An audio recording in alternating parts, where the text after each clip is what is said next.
In this video, we will be learning about sex-linked recessive pedigrees.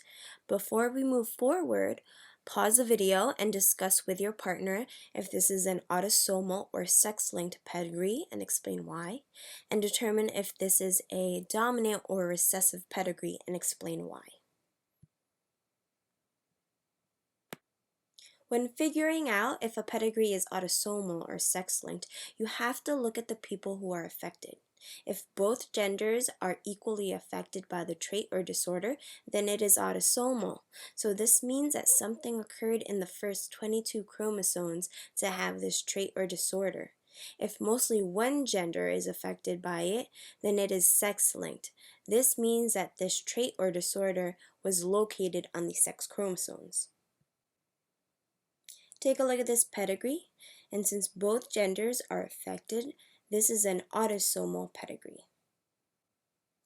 Now, to determine if a pedigree is dominant or recessive, you have to look at the affected kids and their parents. If a child that has a trait has a parent that also has a trait, then the pedigree is dominant. This means that anyone who has the trait must have at least one dominant allele or letter. If a child has a trait but his or her parents do not, then the pedigree shows a recessive trait. This means that anyone who is affected must only have recessive alleles or letters. Take a look at the last generation. There is a girl and a boy who have the trait, but they have unaffected parents. This pedigree shows a recessive trait, so everyone affected must have recessive alleles.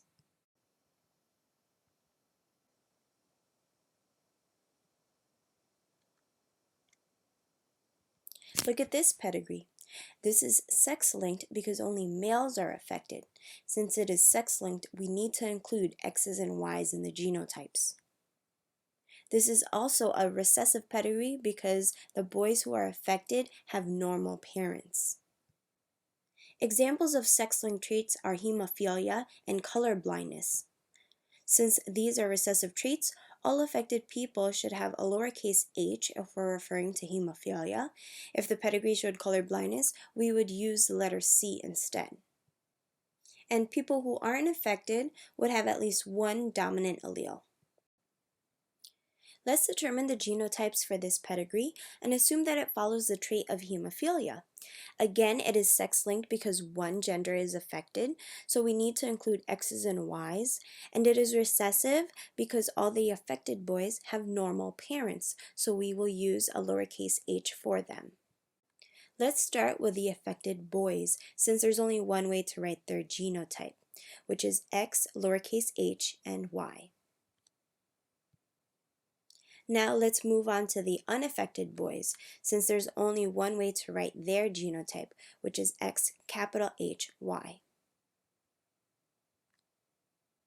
Let's look at the unaffected female in the first generation. She will have at least one X capital H.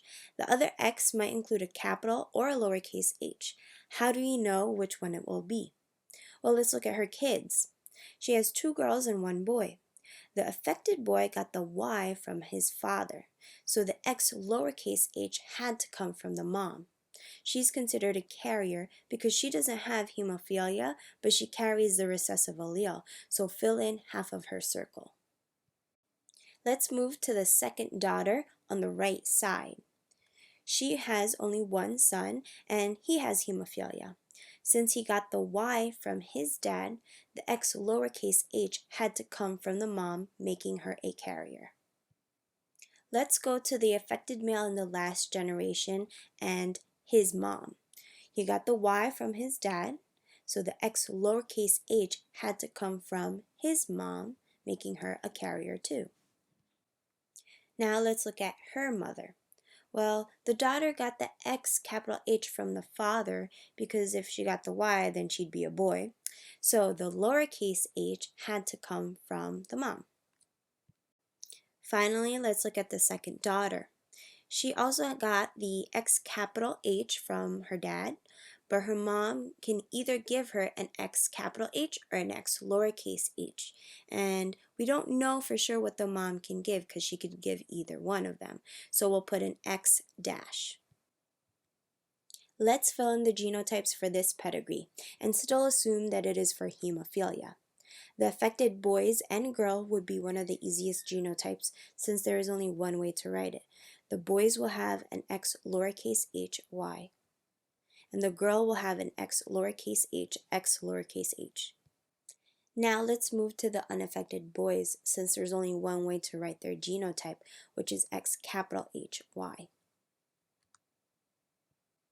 So let's start with the first female in the first generation.